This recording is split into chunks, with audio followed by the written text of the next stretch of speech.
ಎಲ್ರಿಗೂ ನಮಸ್ಕಾರ friends, joint family ಫುಡ್ಗೆ ಎಲ್ರಿಗೂ ಸ್ವಾಗತ.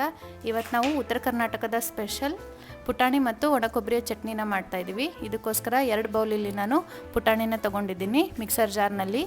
ಅದಕ್ಕೆ ಈಗ 8ರಿಂದ 10 ಒಣಮೆಣಸಿನ್ಕಾಯಿ, ಖಾರಕ್ಕೆ ತಕ್ಕಾಗೆ ಜಾಸ್ತಿ ಕಡಿಮೆ ಕೂಡ ನೀವು ಮಾಡ್ಕೋಬಹುದು. 1 ಚಿಟಿಕೆಯಷ್ಟು ಹಿಂಗೆ ಹಾಕ್ತಾಯಿದ್ದೀನಿ, 1 ಸ್ಪೂನಷ್ಟು ಉಪ್ಪು. ಇವೆಲ್ಲವನ್ನು ಚೆನ್ನಾಗಿ ಮಿಕ್ಸಿ ಮಾಡ್ಕೊಳ್ಬೇಕು. ಪೂರ್ತಿಯಾಗಿ ಮಿಕ್ಸಿ ಮಾಡ್ಕೊಳ್ಳಿ. ಇದನ್ನು ನಾನೀಗ ಒಂದು ಬಿಗ್ ಬೌಲ್ನಲ್ಲಿ ತಗೊಳ್ತಾ ಇದ್ದೀನಿ. ಒಂದು ದೊಡ್ಡದಾಗಿರೋ ಬೌಲ್ನಲ್ಲಿ ತಗೊಳ್ಳಿ. ಈಗ ನೋಡಿ, ಅದೇ ಜಾರ್ನಲ್ಲಿ ನಾನೀಗ 1 ಬೌಲ್ನಷ್ಟು ಒಣ ಕೊಬ್ಬರಿಯನ್ನು ತಗೊಳ್ತಾ ಇದ್ದೀನಿ. ಇದಕ್ಕೆ ಒಂದು ಸ್ವಲ್ಪ ಬೆಳ್ಳುಳ್ಳಿ, ಕರಿಬೇವು ಮತ್ತು ಜೀರಿಗೆ ಇದೆಲ್ಲವನ್ನು ಮಿಕ್ಸಿ ಮಾಡ್ತಾಯಿದ್ದೀನಿ. ಈಗ ನೋಡಿ, ಮತ್ತೆ ನಾನು 10ರಿಂದ 15 ಒಣಮೆಣಸಿನ್ಕಾಯಿನ ತೊಗೊಳ್ತಾ ಇದ್ದೀನಿ. ಅರ್ಧ ಚಮಚ ಅಷ್ಟು ಅರಿಶಿನ, ಎಲ್ಲವನ್ನು ಚೆನ್ನಾಗಿ ಮಿಕ್ಸಿ ಮಾಡ್ಕೊಳ್ಳಿ.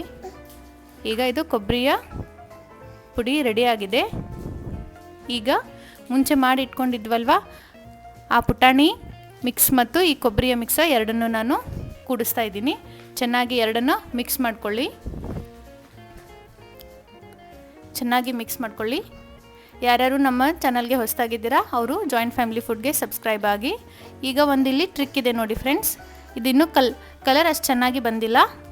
ಹಾಗಾಗಿ ನಾವು ಇದನ್ನು ಇನ್ನೊಂದು ಸಾರಿ ಎಲ್ಲ ಪುಡಿಯನ್ನು ಇನ್ನೊಂದು ಸಾರಿ ಮಿಕ್ಸಿ ಮಾಡ್ಕೊಳ್ಬೇಕು. ಆವಾಗ ತುಂಬ ಚೆನ್ನಾಗಿ ಕಲರ್ ಬರುತ್ತೆ. ಈಗ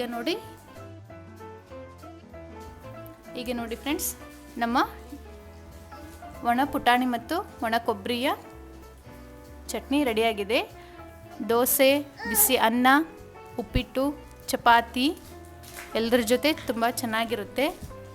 ಇದು 1 ತಿಂಗಳ ಕಾಲ ನೀವು ಚೆನ್ನಾಗಿ ಇಟ್ಕೋಬಹುದು. ಯಾವುದೇ ರೀತಿ ತೊಂದರೆ ಇಲ್ಲ, ಕೆಡೋದಿಲ್ಲ.